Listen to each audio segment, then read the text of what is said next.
Namaste, welcome to Edu9 Career Guidance, Josh Innovations Private Limited, Edu9 Overseas Consultancy. ఈ వీడియోలో మనం కరీంనగర్ లో ఉన్న గవర్నమెంట్ మెడికల్ కాలేజ్ గురించి అయితే ఇన్ఫర్మేషన్ తెలుసుకుందాం. అసలు కాలేజ్ ని ఎప్పుడు ఎస్టాబ్లిష్ చేశారు, కాలేజ్ ఇంటేక్ ఎంత, అడ్మిషన్ పొందాలి అంటే బేసిక్ ఎలిజిబిలిటీ క్రైటీరియా ఏంటి, హాస్టల్స్ ఉన్నాయా, హాస్టల్ ఫీజెస్ ఎంత, కాలేజ్ ఫీజు ఎంత, ఇవన్నీ కూడా మాట్లాడుకుందామండి. ఈ కాలేజ్ వచ్చేసి మనకి 2023లో అయితే ఎస్టాబ్లిష్ చేశారు. క్లాసెస్ వచ్చేసి 2023-24 అకాడమిక్ ఇయర్ నుంచి అయితే స్టార్ట్ అయినాయి. యాక్చువల్ గా 15 సెప్టెంబర్ 2023లో అయితే ఇనాగ్రేషన్ జరిగింది. ఓకేనా, మనకి ఇదొకటే కాదు, ఇంకా మిగిలిన యాక్చువల్గా 9 కొత్త కాలేజెస్ అయితే స్టార్ట్ చేశారు కదా. ప్రతి జిల్లాకి ఒక మెడికల్ కాలేజ్ ఉండాలన్న దాంట్లో భాగంగానే ఈ కాలేజ్ ని కూడా స్టార్ట్ చేశారు. అప్పటి సీఎం కె చంద్రశేఖరరావు అయితే కనుక మనకి ఈ కాలేజ్ ని అయితే స్టార్ట్ చేశారండి. ఎగ్జాక్ట్ గా లొకేషన్ గురించి మాట్లాడాలంటే Kothapalli Jagtial road, national highway 563, Karimnagar జిల్లాలో అయితే ఉంది. ఓకే రైట్, ఇక క్యాంపస్ విస్తీర్ణం వచ్చేసి 25 ఎకరాల్లో ఉంది మనకి క్యాంపస్. మనకి Kaloji Narayana Rao university of health sciences అండర్లోనే ఉంది. మనకి ఈ కాలేజే ప్రతి విషయాన్ని టేక్ కేర్ చేస్తుంది. అంటే ఎగ్జామ్స్ కండక్ట్ చేయడం కానీ, కౌన్సిలింగ్ కానీ, రిజల్ట్స్ కానీ ఇవన్నీ కూడా వీళ్ళే చూసుకుంటారు. ఇక దేశంలో ఉన్న అన్ని మెడికల్ కాలేజెస్ కి పర్మిషన్స్ ఉండాలి. పర్మిషన్స్ అనేవి ప్రతి సంవత్సరం మారుతూ ఉంటాయి కూడా. ఇప్పుడు రీసెంట్ గా ఏం మాట్లాడుకోవాలి అంటే తెలంగాణలో ఒక కాలేజ్, ఆంధ్రాలో ఒక కాలేజ్కి అయితే పర్మిషన్స్ అయితే ఈ అకాడమిక్ ఇయర్ రద్దు చేశారు. మరి వాళ్ళు కోర్టుకి వెళ్తారా, తీసుకొస్తారా అనేది డిఫరెంట్ ఇష్యూ. కానీ ఎన్ఎంసీ నామ్స్ ప్రకారం ప్రతి సంవత్సరం వాళ్ళు అనేది చెక్ చేస్తూ ఉంటారు. సో నామ్స్ అనేవి సాటిస్ఫై అయితే కనుక కాలేజ్కి పర్మిషన్స్ ఇస్తారు, ఆ అకాడమిక్ ఇయర్కి. లేదు అంటే రద్దు చేస్తారు. సో ప్రతి కాలేజ్కి నేషనల్ మెడికల్ కమిషన్ యొక్క గుర్తింపు అయితే ఉండాలి. రైట్, ఇక మనం మాట్లాడుకుంటున్న కరీంనగర్ కాలేజ్కి వచ్చేసి టోటల్ ఇంటేక్ వచ్చేసి 100 సీట్లు. ఓకే, ఈ 100 సీట్లని ఎలా క్లాసిఫై చేస్తారో తర్వాత స్లైడ్స్ లో చూద్దాం. రైట్, ఇక ఫర్దర్ డీటెయిల్స్ చూద్దామండి.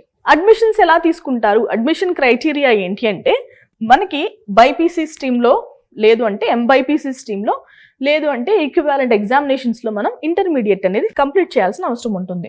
సో ఎవరైతే ఇంటర్మీడియట్ చదువుతారో వాళ్ళకున్న నెక్స్ట్ ఆప్షన్స్ చూసుకుంటూ ఉంటారు కదా. కాంపిటేటివ్ ఎగ్జామ్స్ రాస్తారు. నీట్ యూజీ ఎగ్జామ్ అనేది రాస్తే నీట్ యూజీలో వాళ్ళు క్వాలిఫై అయితే, సో నీట్ యూజీలో వాళ్ళు మస్ట్ అండ్ షుడ్గా క్వాలిఫై అయితే వాళ్ళు ఎలిజిబుల్. ఇంటర్మీడియట్ చదివిన విద్యార్థులు ఉంటారు కదా, కొంతమంది అంటే ఈక్వివాలెంట్ ఎగ్జామినేషన్స్ రాస్తారు కదా. Physics, chemistry, biology and biotechnology, English సబ్జెక్ట్స్లో అయితే ఈక్వివాలెంట్ ఎగ్జామినేషన్స్లో ఎవరైతే పాస్ అవుతారో, ఎలా పాస్ అవ్వాలో కూడా ఇచ్చారు. ఓసీ విద్యార్థులు అయితే కనుక 50% కంటే తక్కువ రాకూడదండి.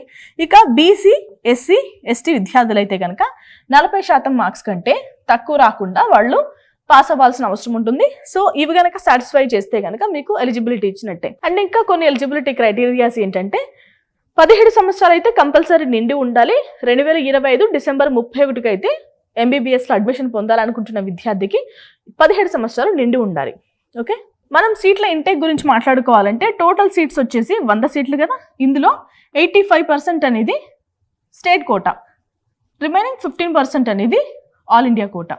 మనకి కరీంనగర్ కోటా వచ్చేసి Kaloji Narayana Rao university of health sciences వాళ్ళు ఫిల్ చేస్తారని చెప్పాను కదా. ఆల్ ఇండియా కోటా వచ్చేసి ఎంసీసీ కౌన్సిలింగ్ ద్వారా అయితే ఫిల్ అవుతాయండి.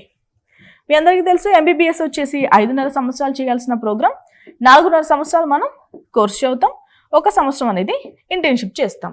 ఓకే, సో ఇది సీట్ల యొక్క క్లాసిఫికేషన్. ఇక రిమైనింగ్ డీటెయిల్స్ చూద్దాం, ఫీజెస్ ఎలా ఉంటాయి చూద్దాం. ఓకే, మనకి గవర్నమెంట్ మెడికల్ కాలేజ్ కరీంనగర్లో చదువుకోవాలి అంటే ఫీజెస్ ఎలా అవుతాయి అంటే మనకి ఫీజెస్ మోస్ట్లీ ఎక్కువ ట్యూషన్ ఫీజే మాట్లాడుకుంటాం.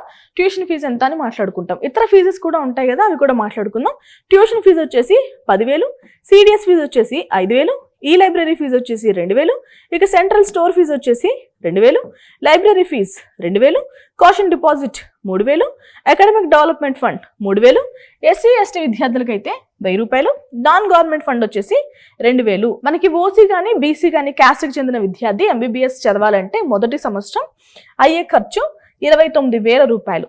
అదే ఎస్సీ ఎస్టీ విద్యార్థికి అయితే 27,000 రూపాయలు అవుతుందండి. మనకి library fees and tuition fees వచ్చేసి ప్రతి సంవత్సరం పే చేయాలి. రిమైనింగ్ ఫీజెస్ వచ్చేసి అడ్మిషన్ తీసుకుంటున్న టైంలో పే చేస్తే సరిపోతాయి. ఓకే, ఇక హాస్టల్స్ గురించి మాట్లాడాలి అంటే హాస్టల్స్ అయితే టెంపరీగా ప్రొవైడ్ చేస్తున్నారు.